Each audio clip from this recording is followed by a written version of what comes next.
As we think about Holy Week, which we're entering into now, a lot of times we think about Palm Sunday and we think about Easter Sunday, and everything in between gets a little bit fuzzy, and we lose track of some of the details of what happened in the biblical storyline.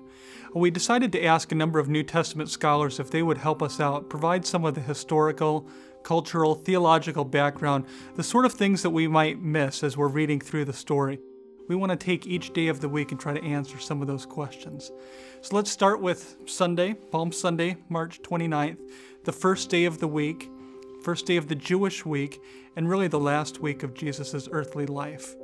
We call it Palm Sunday because a crowd of Jesus' disciples, his followers, along with these Galilean pilgrims in town for the Passover festivities, had spread their palm branches and their cloaks on the ground as Jesus made his triumphal entry into Jerusalem riding on a donkey.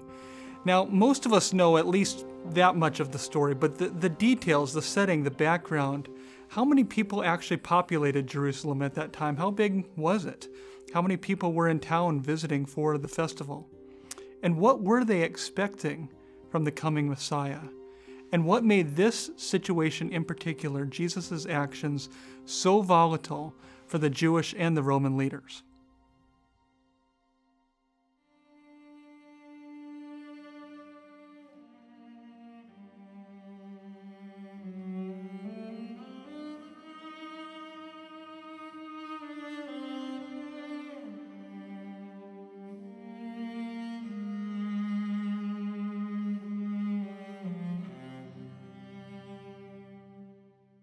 Jerusalem was a very exciting place about this time of the year. Passover is one of the great pilgrimage festivals for the Jewish people, and so a city that people estimate might have been around 40,000 would sometimes get to be 6 times that size at that time of the year as Jews flocked in from everywhere. It was a very exciting place, a busy place, a crowded place, and a place that the Romans really worried about during that week, because all of these Jews were gathering together, they were excited about their religion, and the Romans wanted to keep control of that, and so they were extra watchful of the Jews during that time.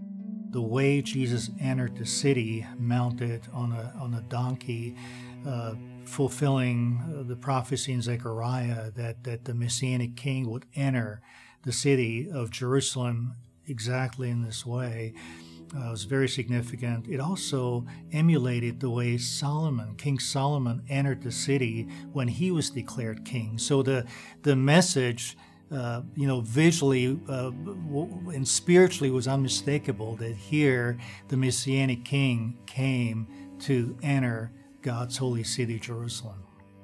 The crowds responded with excitement because many of them had heard about the Messiah and were expecting a national deliverer to reestablish the Davidic kingdom. And so Jesus, as one who taught with authority, far exceeding their other religious teachers, as one who healed, who even raised the dead, very much looked like the part of the Messiah. And so they welcomed him and prepared the way for him as the Davidic king entering the holy city of Jerusalem. Jesus was entering into a very volatile situation then, and we could well understand how his entry into the city and some of the things that happened that week would have created a lot of concern for both Jews and Romans. Romans who wanted to keep the lid on things, but the Jewish authorities who wanted to keep a good reputation with Rome as well. They didn't want to let things get out of hand either because they wanted to keep good relationships with Rome. And so it was a very pressurized situation for Jesus and his disciples during that week of what was called the Feast of the Unleavened Bread, culminating in Passover.